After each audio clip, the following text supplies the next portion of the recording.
உடல் பலத்திற்கு. இன்னைக்கு நெறைய பேருக்கு பார்த்தீங்கன்னா, சத்து குறைபாடு இருந்துட்டே இருக்கு. 20 வயசுலேருந்து 45 வயசு வரைக்கும் பார்த்தீங்கன்னா, எனக்கு உடம்புல சத்தே இல்ல சார். ஒரு மாரி துவண்டு போயிடுறேன். ரொம்ப தொலைவு நடந்து போனா சோர்வா இருக்கிறேன்னு ஃபீல் பண்றாங்க. இவங்களுக்கெல்லாம் பார்த்தீங்கன்னா, உடம்புக்குள்ள இருக்கிற அ தேவையில்லாத புரதங்கள்லாம் தங்கி, சரியான முறையில இவங்களுக்கு வந்து ஒரு கான்ஃபிடென்ட் இல்லாத இருக்கும். சத்து குறைபாடு இவங்களுக்கு இயற்கையா இருக்கும். சிறுநீர் கழிக்கும்போது அதிகமான உஷ்ணம் இருந்துட்டே இருக்கும்.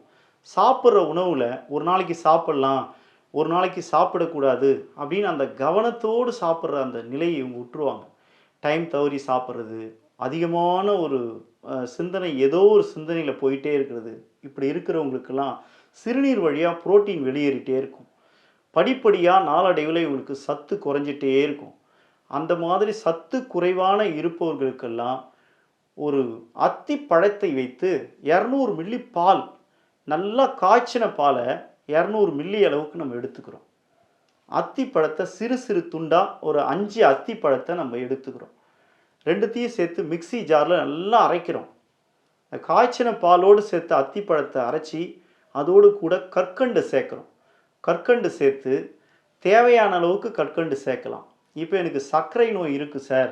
நான் கற்கண்டு சேர்க்கலாமான்னா, சர்க்கரை நோய் இருக்கிறவங்க, சர்க்கரையினால் பாதிப்பு இருப்பவர்கள் கற்கண்டு சேர்க்காம அந்த அத்திப்பழத்தையும், பாலையும் மட்டும் சேர்க்கலாம்.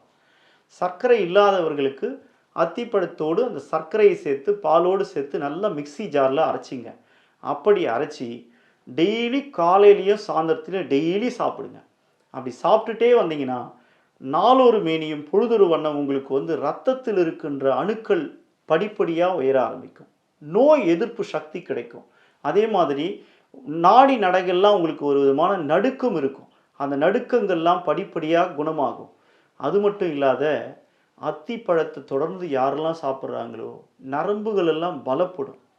உடல் தேகம் வந்து பார்த்தீங்கன்னா, ஒரு வஜ்ரம் போன்று இருக்கும். அதே மாதிரி அவங்களுக்கு கண்கள்ல சில பேருக்கு கண் துடிச்சிட்டே இருக்கும். நரம்பு சம்பந்தமான நோய் இருக்கிறவங்களுக்கெல்லாம் அந்த கண்ணு துடிச்சிட்டே இருக்கும். பார்வை நரம்புகள் சொல்லுவாங்க. அது பாதிப்பு இருந்துட்டு இருக்கும். இந்த அத்திப்பழத்தும் பாலையும் நம்ம சேர்க்கும்போது, பால்ல இருக்கிற டி புரோட்டீனும், அத்திப்பழத்தில் இருக்கின்ற அந்த துவர்ப்பு சத்தும் உடம்புக்குள் இருக்கின்ற நாடி நரம்புகளை பலப்படுத்தக்கூடிய ஒரு அற்புதமான ஒரு ஜூஸ் சொல்லலாம். இந்த ஜூஸை தொடர்ந்து இவங்க காலை, மாலை 2 வேளையும் சாப்பிட்டுட்டே வந்தாங்கன்னா, படிப்படியா இந்த உடல்ல இருக்கக்கூடிய பலக்குறைவு என்று சொல்லக்கூடிய இந்த நோய் தாக்கம் என்பது படிப்படியா குறைய ஆரம்பிக்கும். இவங்களுக்கு எனக்கு சத்தே இல்ல சார் உடம்புலன்னு சொல்றவங்க கூட, அப்படியே ஒரு ராஜ நடையோடு நடந்து போவாங்க. எனக்கு நல்ல பலம் இருக்குது, ஆரோக்கியமான மனுஷனா இருக்கிறேன்னு உணரும் வகையில் இந்த ஜூஸானது அவர்களுக்கு நல்ல மருத்துவ குணங்களை கொண்டதாக அமையும்.